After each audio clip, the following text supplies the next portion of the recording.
욥의 이름의 뜻이 잘 안 나오는데요. 아카드어에는 이런 뜻이 있다고 그래요. 하늘의 아버지는 어디 계신가, 이런 뜻이래요. 근데 이게 묘하게도 하늘 아버지는 어디 계시냐,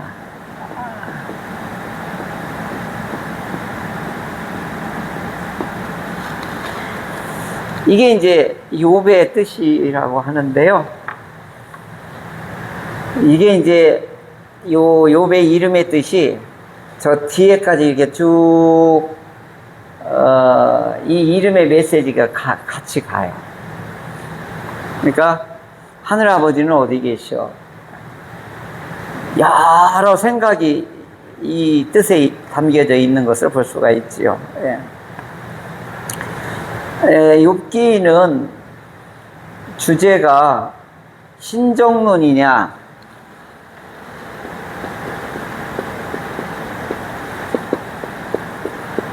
신정론이냐, 이게 초미의 관심인데요. 이 월튼이라고 하는 이 욥기의 대가는 아니다라고 그래, 이게.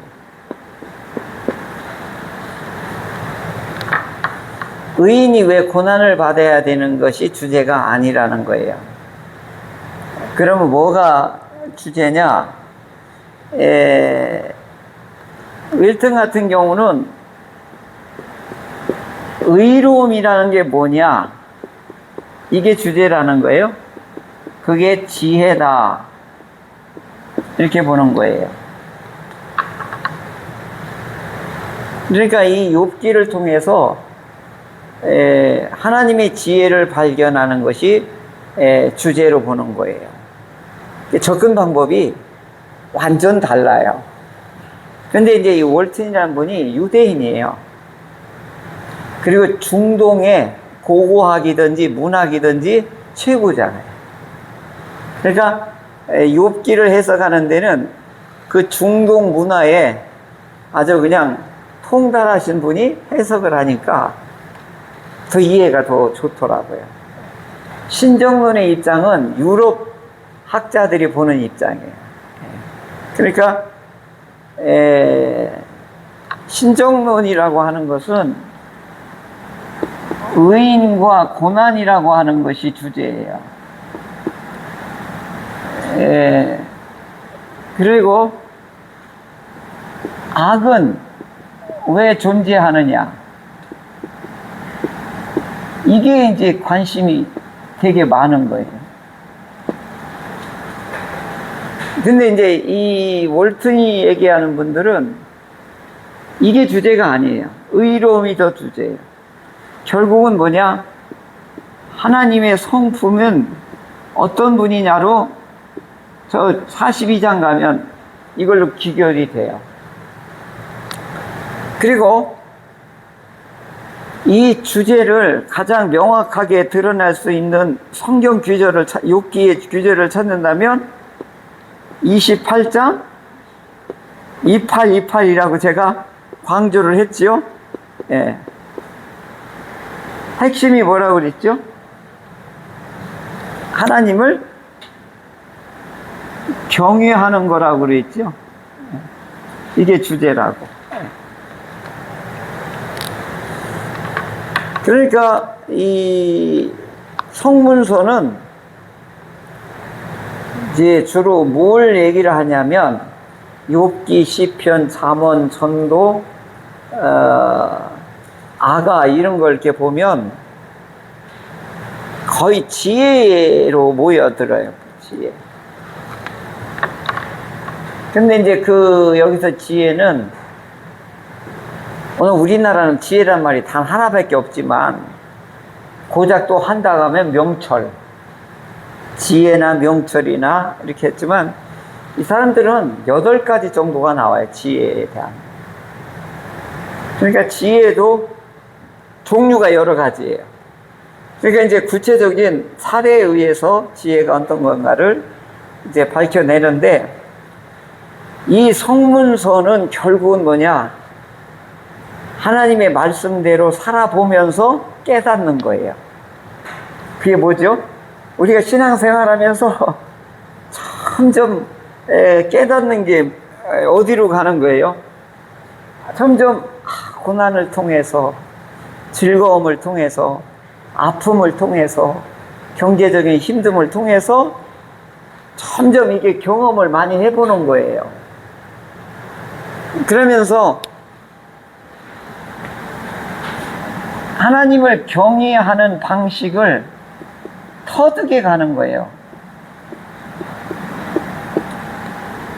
그러니까 이 고난이 어떻게 보면 하나님을 경외하는데 중요한 도구가 될 수가 있지요. 욥기는 이걸 수단으로 보는 거예요. 그런데 욥기를 시작할 때 욥이 어떤 인물인가는 하나님이 딱 한마디 해요. 욥은 욥과 하나님의 관계는 딱 한마디로 요약을 한 게 있어요. 뭐라고 했죠?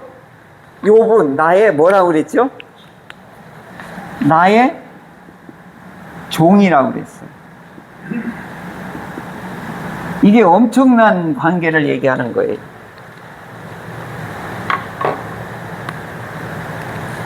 하나님이 구체적으로 나의 종이라고 부른 사람은 몇 명 안 돼요. 아브라함, 모세, 다니엘, 욥, 노아 몇 명 안 돼. 10명도 채 안 되는 것 같아요. 그러면 이 종은 노예거든요. 근데 여기서 말하는 사람이 사람을 지배하고 아주 이렇게 뭐 소유물로 여기는 그런 관계를 여기서 말하는 게 아니에요. 하나님이 가장 귀하게 쓰는 사람이라는 뜻이에요. 그러니까 욥은 하나님께서 인정하는 사람이에요. 그러니까 8절에 보면 이제 이게 스토리텔링이 여기서 나오는데요. 1장 8절에 보면 하나님이 욥을 어떻게 보냐면 여기 나오죠.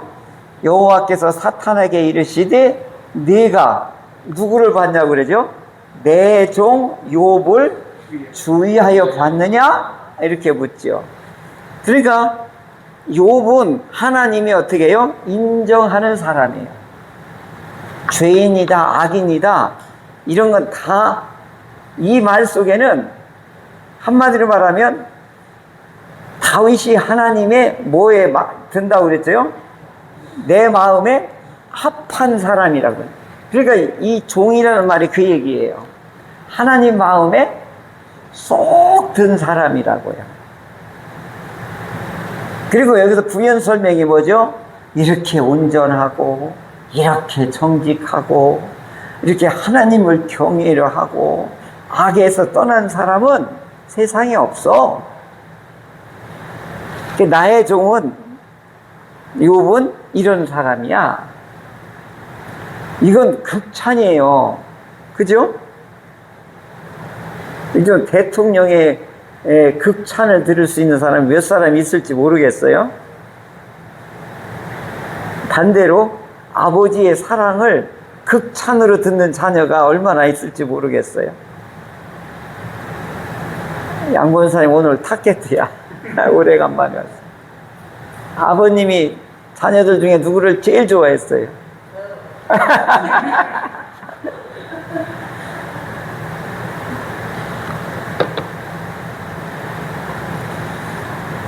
부모가 자녀가 뭐 4사람이 있더라도 마음에 드는 자녀가 있어요. 하나님은 그 많은 하나님의 일꾼들 중에서도 이렇게 마음에 쏙 든 사람이 그 수천 년 역사 속에 성경에 몇 사람 없다니까요. 근데 오늘 여러분들은 다 예수님의 덕으로 어떻게 된 거예요? 하나님 마음에 쏙 들 정도가 아니에요. 신분이 바뀌었어요. 그죠? 하나님의 자녀가 됐잖아요. 이건 엄청난 거예요. 그래서 이건 은혜가 아니면 해석이 안 돼요. 은혜가 아니면. 자, 이걸 전제로 하는 거예요. 욥은 하자가 전혀 없는 사람이다. 누가 인정한 거예요? 하나님이 인정한 사람이에요. 이걸 1장에서 두 번이나 얘기해요. 1절에서 얘기하고 또 8절에서 얘기한단 말이에요. 그러니까 이건 욥은 도덕적으로나 신앙적으로나 영적으로나 경제적으로나 이분은 하나님의 만복을 받은 사람이에요. 오복을 확실하게 받은 사람이고 또 영적으로나 관계적으로도 하나님의 마음에 쏙 든 사람이에요. 이런 사람이 왜 고난을 받아야 되느냐? 이걸 묻는 것이 신정론이고, 그럼에도 불구하고 욥은 어떤 사람이었느냐? 그리고 욥을 이렇게 귀하게 보는 하나님이 누구시냐? 이걸 이제 월트는 강조하고 있는데, 이쪽에서 이제 보려고 그래요. 자, 근데 여기서 드디어 1장에서 2장까지는 이 욥기의 문학적인 구조는 뭘로 되어 있다고 그랬죠? 장르가 1장에서 2장까지는 서론에서 얘기했죠? 1장에서 2장은 무슨 채로? 네, 산문체로 되어 있어요. 그러니까 이게 뭐냐면 이야기로 되어 있다고요. 그러니까 얼마나 읽기 편한지 몰라요. 그러면 오늘 드디어 이야기가 지금 이루어지는데 소드에서 이루어져요. 소드. 제가 원어를 주로 쓰는 이유가 있어요. 이게 하나님의 어전회의예요. 여기에서 하나님이 누구를 불러요? 사탄을 불러내죠. 근데 이것을 이 월트는 두 가지 측면을 얘기해요. 이야기로 하나님의 메시지를 전할 때에는 소설 형식으로 만든다는 거예요. 이 중동 진약의 문학 특징이 그거래요. 그러면 소드라고 하면 사탄이 어떻게 감히 하나님의 천상에 날아가서 하나님 면전에 어떻게 설 수 있느냐. 그렇잖아요. 어둠이 빛을 어떻게 대할 수 있느냐. 이제 이렇게 이제 날카롭게 보는 분도 있지만, 월트는 뭐예요? 이 주제를 얘기하다 보면 스토리텔링으로 해야 되기 때문에 하나님이 이 소드 어전회로 사탄을 부른 것이다. 이제 이렇게 설명을 하는데, 하여간 여기뿐만 아니라 다니엘서든 에스겔에 보면 또 천상에서 이루어지는 회의가 있잖아요. 그걸 소드라 그래요. 이 히브리 말로 소드. 하나님의 어전에서 이루어지는 일을 인간으로서는 욥과 그 다음에 이 다른 사람은 이 어전에서 이루어지는 상황을 볼 수가 없어요. 그러니까 이건 뭐냐? 이건 이 영적인 세계 하나님의 목적과 의도와 뜻들을 독자로 하여금은 볼 수 있게 하고, 당사자는 어떻게 해요? 전혀 못 보게 하는 거지. 그래서 이제 여기 주제가 나오죠? 야, 사탄아, 너 욥 봤니? 이렇게 보니까. 그러니까 이제 이 사탄이 뭐예요? 사탄의 특징을 여기서 잘 알 수 있는 대목이 나와요. 떠돌아다니는 놈이에요. 그러니까 세상을 도로도로 이렇게 떠돌아다니는 거예요. 그러니까 사탄은 자기의 영역이 없는 거예요. 그러니까 하나님은 보좌에서 딱 이 관장을 하고 있잖아요. 그러니까 요놈은 어떻게 해요? 지정된 자리가 없이 떠돌이. 그러면서 요놈은 무슨 일 하냐면 부정적이에요. 다 비꼬아. 하나님이 그렇지 않냐면 아니에요. 이렇게. 그리고 잘못한 건 즉시 뭐예요? 참소를 해. 아주 그냥 바로 이게 즉각적으로 오픈을 해버려요. 그리고 집요해요. 사탄은요, 특징이 뭐라고요? 집요합니다. 귀신 들린 사람 속에 귀신이 들어오잖아요? 진짜 안 나가요. 나가! 안 나가! 나가라니까! 안 나가! 막 소리도요, 막 싸나운 소리를 내고 막 그래요. 그럼 어떻게 해요? 예수의 이름으로 강하게 내어 쫓아야 돼요. 막 소리 지르면서 막 나가고 그러죠. 예. 잘못 건드렸다가는 됨때기 써요. 얼마나 얘가 싸나운지. 예. 그러니까 이 담력과 영력이 있어야 돼요. 예수의 이름으로. 예. 그런 은사가 없으면 아예 건들지 마세요. 접근하지도 말고. 얼른 목사님 모시고 이렇게 예배 드리고 저기 기도해달라고 그렇게 해야 돼요. 근데 얘네들은 또 신속해요. 즉각적이에요. 그런데 이런 특징을 가지고 사람한테는 어떻게 접근하냐면 우리 안에 선과 악의 이런 기질들이 있는데 선을 호출하는 게 아니라 악을 호출하는 아주 능력이 있어요. 그러니까 뭐예요? 악한 일을 이렇게 드러내는 일을 통해 가지고 쓰러뜨리는데 요놈이 귀재예요. 하단 이 방면에는. 근데 이 사탄을 하나님이 이제 왜 불러주셨는지 이걸 확인하려고 한 건지 아니면 이 악의 문제를 거론하려고 하시는지 사탄을 불러가지고 이렇게 묻지요. 이거 봤어? 그랬더니 그래 뭐죠? 하나님은 뭐라고 그러죠? 욕 같은 사람은 없어 세상에. 그랬더니 사탄이 여기서 입술을 어떻게 해요? 특징이 뭐라고 그래요? 틀어. 그러니까 뭐라고 그래요? 아주 중요한 얘기예요. 까닭 없이 어찌 까닭 없이 하나님을 경외하리까. 이게 다른 말로 쉽게 표현하면 무슨 뜻이에요? 예? 예. 하나님이 해준 게 있으니까 하지 그거 걷어들여 보십시오. 그러면 뭐라고 그러죠? 그러면 욕하고 주를 욕하고 떠나지 않겠습니까? 이제 이렇게 하세요. 그랬더니 하나님이 그러면 좋다. 네가 그렇게 내가 욥을 축복한 소유물을 많이 줘서 그렇다고 하면 그럼 소유물을 네가 거둬봐라. 대신 욥의 생명은 건들지 마라. 그래서 이 사단이 어떻게 해요? 아싸 호랑나비 하면서 좋아가지고 아까 또 사단의 특징이 뭐라 그랬죠? 즉각적이다 그랬잖아요. 즉각적이라고. 신속하게 찾아가는 거죠. 그러면서 이 사단이 그러잖아요. 그 소유물을 안 뺏어 보십시오. 틀림없이 욥이 하나님을 향하여 욕을 하고 떠날 것입니다. 그랬더니 하나님이 그러죠. 좋다.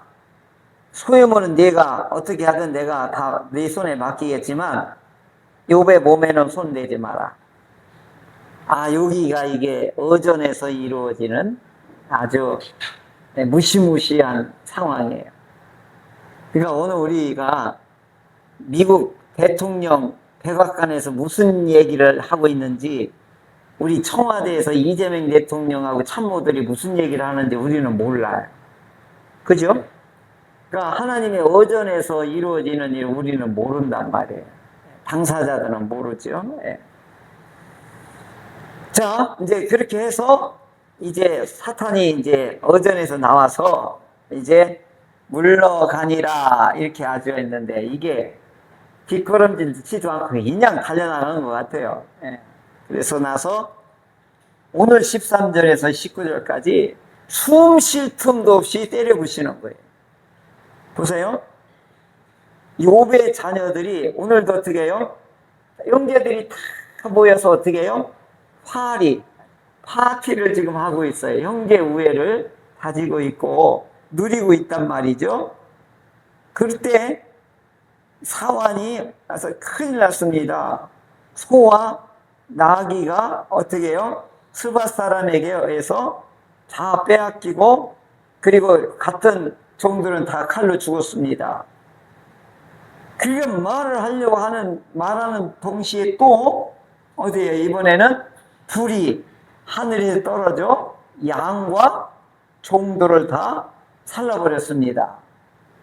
그렇게 말하는데 또 어떻게 이번에는 갈대아 사람이 새 무리를 지어서 낙타들에게 달려들어 낙타들을 전부 빼앗아 갔습니다. 종들은 죽였습니다. 나만 홀로 남았습니다. 그가 이 말이 끝나기 전에 또 어떻게 해요? 한 사람이 달려와서 주인의 자녀들이 이제 어떻게 해요? 집에서 음식을 먹고 있는 데에, 잔치를 벌이고 있는 데에 큰 바람이 와서 태풍이 불어서 집이 무너져서 몰살당했습니다.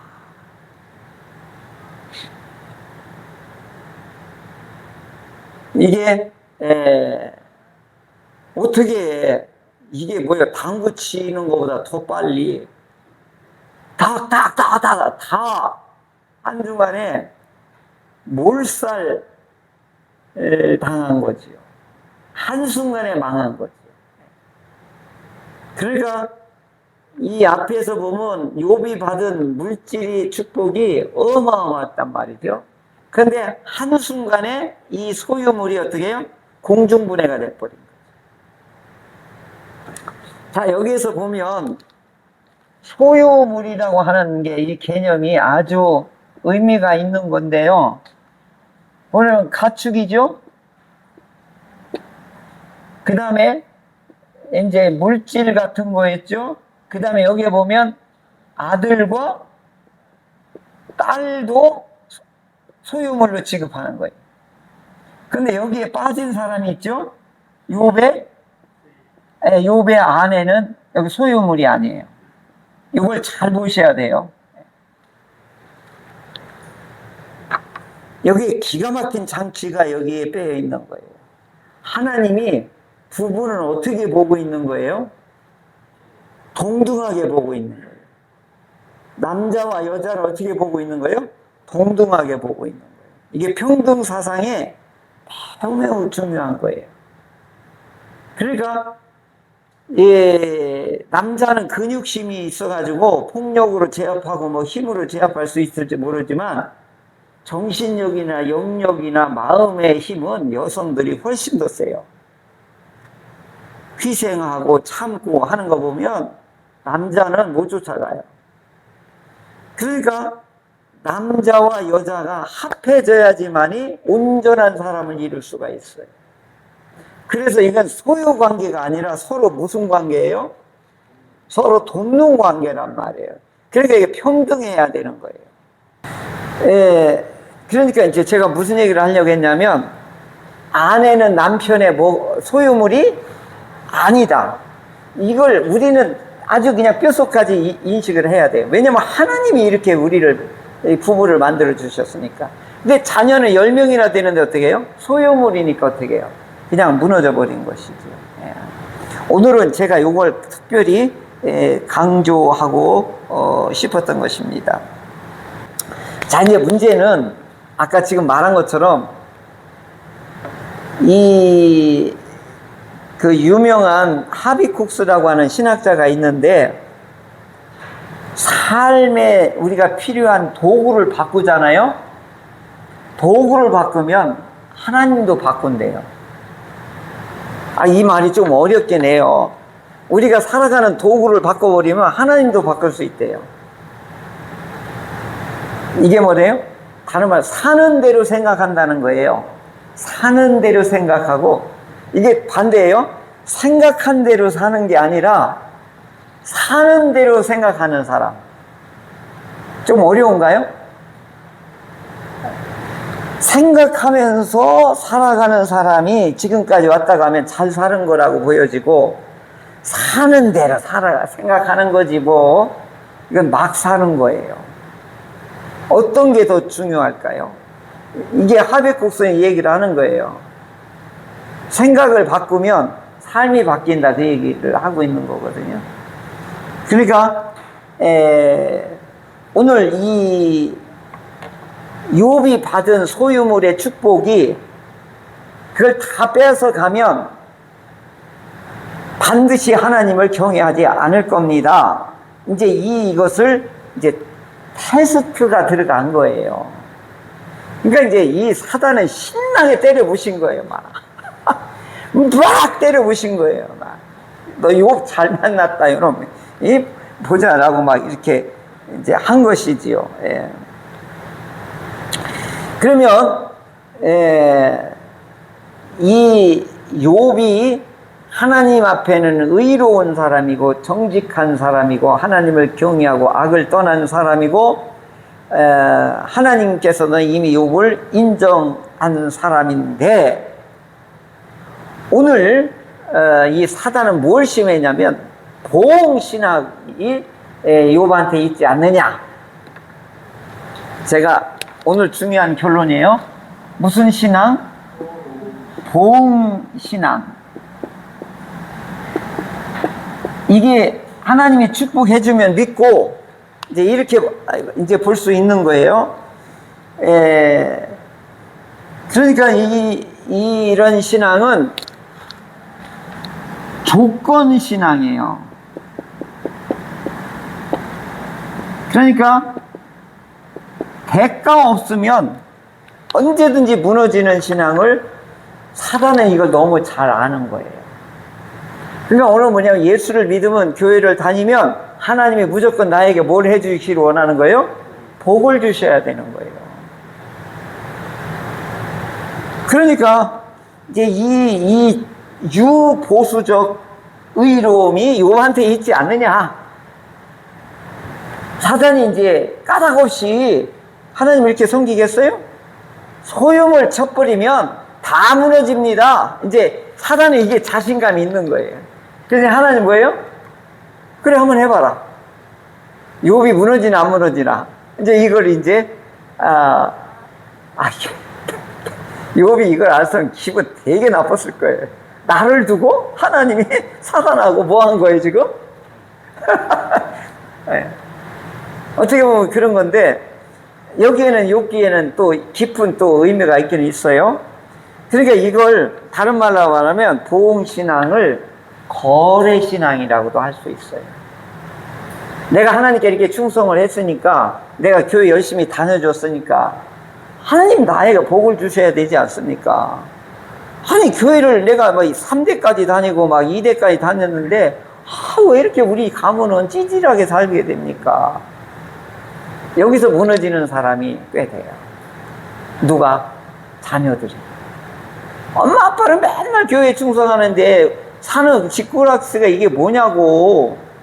하나님이 교회 다니고 충성하면 복 주신다며. 이런 얘기들이 너무 많이 우리에게 도전된다고요. 사단은 이걸 도전하는 거예요 지금. 이게요 우리한테 똑 맞는 얘기예요. 우리에게 똑같은 질문이 도전이거든요. 이걸 어전회의에서 하나님하고 단판을 한 거예요. 이 사탄이. 까닭없이요? 이 얘기를 한 거지. 진짜 신앙을 욥이 가졌는지 안 가졌는지는 내가 가서 한번 흔들어 보겠습니다. 이 얘기를 하죠. 그래서 이건요, 고난은 이 소유물이 한순간에 다 망하잖아요.